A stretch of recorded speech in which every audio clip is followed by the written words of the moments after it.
Assalamualaikum warahmatullahi wabarakatuh.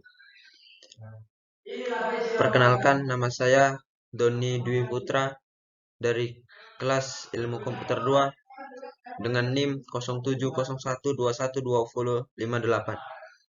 Nah, pada kesempatan kali ini saya akan membahas tentang materi ejaan bahasa Indonesia atau dengan singkatan EBI. Nah, untuk lebih lanjut kita harus lebih tahu apa itu pengertian dari EBI. Jadi, EBI ini adalah merupakan ejaan bahasa Indonesia menjelaskan tentang cara penulisan huruf, kata, dan kalimat sesuai dengan penyesuaian bentuk yang telah ditetapkan dalam kaedah bahasa Indonesia. Nah, contoh dari EBI ada apotik menjadi apotek, nasihat menjadi nasihat, dan sutra menjadi sutra, resiko menjadi risiko, karir menjadi karir. Nah, ini apotik dan apotek ini yang lebih baku itu yaitu apotek. Sebelah kanan, sebelah kiri itu belum baku.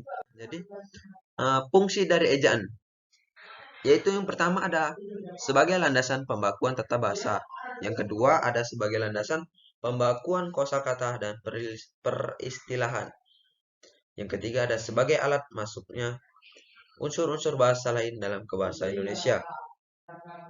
Nah, langsung ke pemakaian huruf.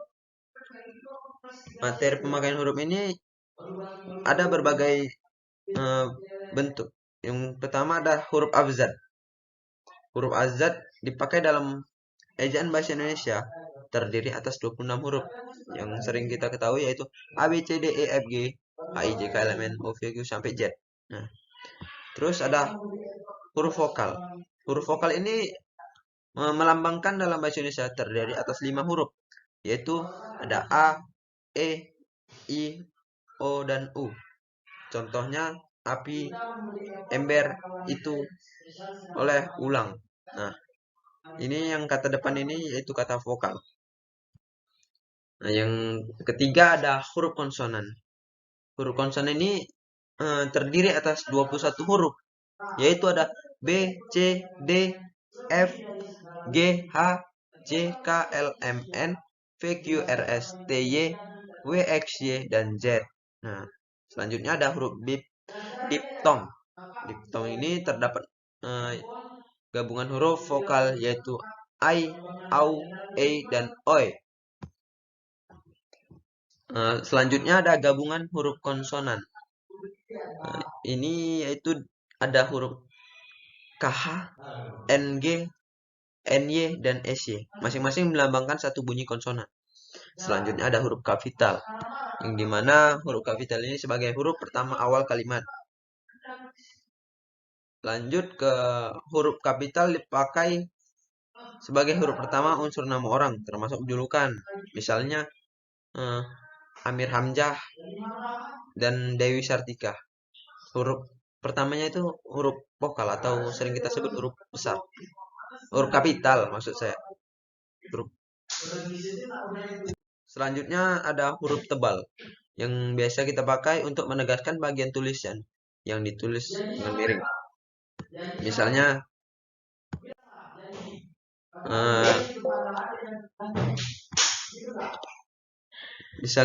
ada DH menjadi Ramadan. Jadi DH yang kita tebalkan. Selanjutnya ada pemenggalan kata. Pemenggalan kata ini pada dasarnya kita lakukan sebagai berikut. Jika di tengah kata terhadap huruf vokal yang berurutan, pemenggalannya dilakukan di antara kedua huruf vokal itu. Jika di tengah kata dasar terdapat huruf konsonan, termasuk gabungan huruf konsonan atau di antara dua huruf vokal, pemenggalannya dilakukan sebelum huruf konsonan itu. Selanjutnya D, penggunaan tanda baca. Pengertian tanda baca. Jadi tanda baca ini adalah tanda-tanda yang digunakan di dalam bahasa tulis agar kalimat yang kita tulis dapat dipahami orang seperti yang kita maksudkan, sesuai dengan ejaan bahasa Indonesia yang disempurnakan atau sering kita sebut EYD. Tanda baca ini terbagi menjadi 15 jenis. Yang pertama ada tanda titik. Tanda titik dipakai pada akhir kalimat yang bukan pertanyaan atau seruan. Jadi tanda titik ini kita pakai di antara nama penulis, judul yang tidak berakhir dengan tanda tanya dan tanda seru, dan tempat terbit dalam daftar pustaka. Selanjutnya ada tanda koma. Tanda koma ini sering kita pakai di antara unsur-unsur dalam suatu perincian atau pembilangan. Contohnya, saya membeli kertas, itu koma, pena, koma, dan tinta. Selanjutnya ketiga ada tanda titik koma. Titik koma ini kita pakai untuk memisahkan bagian-bagian kalimat yang sejenis dan setara. Selanjutnya ada tanda titik dua. Tanda titik dua ini kita pakai sesudah kata atau ungkapan yang memerlukan pemerian. Contohnya seperti kita menuliskan nama, kelas, dan NIM gitu. Selanjutnya ada tanda hubung. Tanda hubung ini menyambung suku-suku kata dasar atau kata berhimpunan yang terpisah oleh penggantian baris. Yang keenam ada tanda pisah. Tanda pisah ini kita batasi penyisipan kata atau kalimat yang memberi penjelasan di luar bangun kalimat.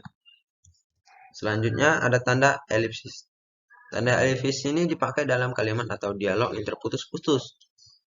Contohnya, kalau begitu, elipsis, titik-titik, ya ayo kita berangkat. Jadi nadanya itu berubah apabila ada tanda elipsis. Jadi, kalau begitu, ya ayo kita berangkat. Contohnya. Selanjutnya yang kedelapan ada tanda tanya. Tanda tanya ini sering kita pakai pada kalimat tanya.